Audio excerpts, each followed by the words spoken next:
Welcome to our explanation of punctuation for the SAT.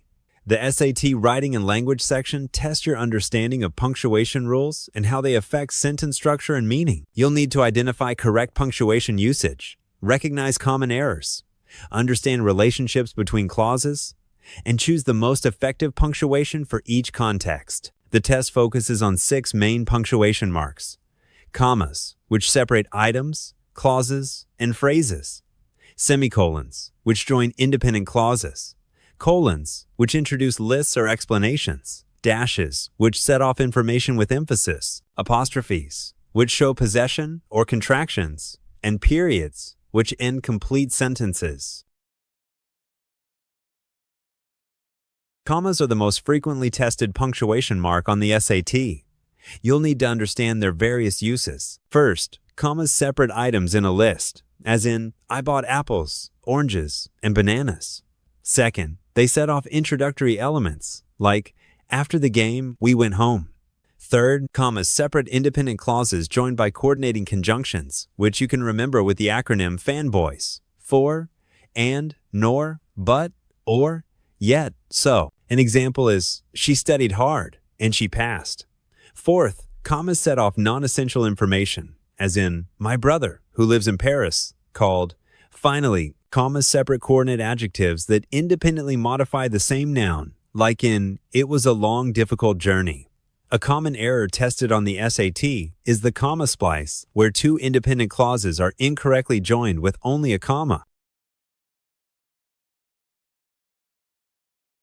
Let's explore semicolons, colons, and dashes, which help structure complex sentences and add emphasis. Semicolons have 2 main uses. First, they join independent clauses without conjunctions, as in, the test was difficult, I studied for hours. Both parts could stand alone as complete sentences. Second, semicolons separate items in complex lists where the items themselves contain commas. Colons also have specific uses. They introduce lists, explanations, or examples, like in, I need 3 items: a pen, paper, and a calculator. Remember that a colon must follow a complete sentence. Dashes are versatile punctuation marks that set off information with emphasis, as in, the concert which was sold out was amazing. They can also indicate a break in thought. I forgot my wallet now, I can't buy lunch. A common error is using a semicolon before a dependent clause. For example, I like dogs, because they're loyal is incorrect. The correct version would be, I like dogs because they're loyal.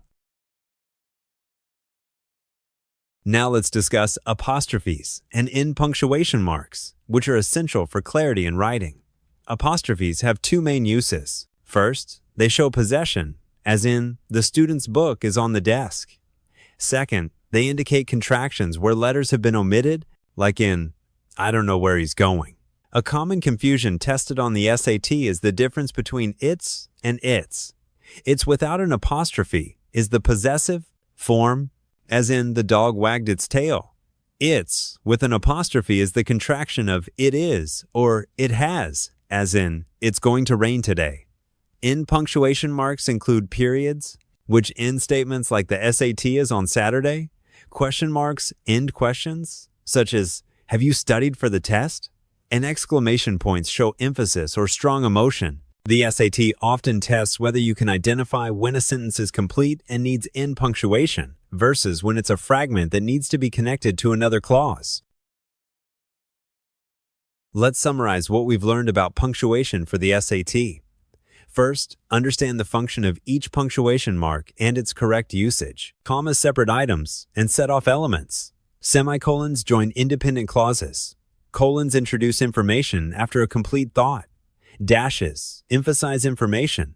Apostrophes show possession or contractions. And end punctuation marks complete sentences. Second, recognize common errors like comma splices, misuse semicolons, and apostrophe confusion. Third, identify sentence structure to determine appropriate punctuation. Knowing whether clauses are independent or dependent is crucial. Fourth, practice identifying the most effective punctuation for clarity and meaning, as the SAT often asks you to choose the best option among grammatically correct alternatives. Finally, Remember that punctuation questions often test your understanding of clauses and phrases, so strengthening your grammar knowledge will help with punctuation questions. By mastering these concepts, you'll be well prepared for the punctuation questions on the SAT Writing and Language section.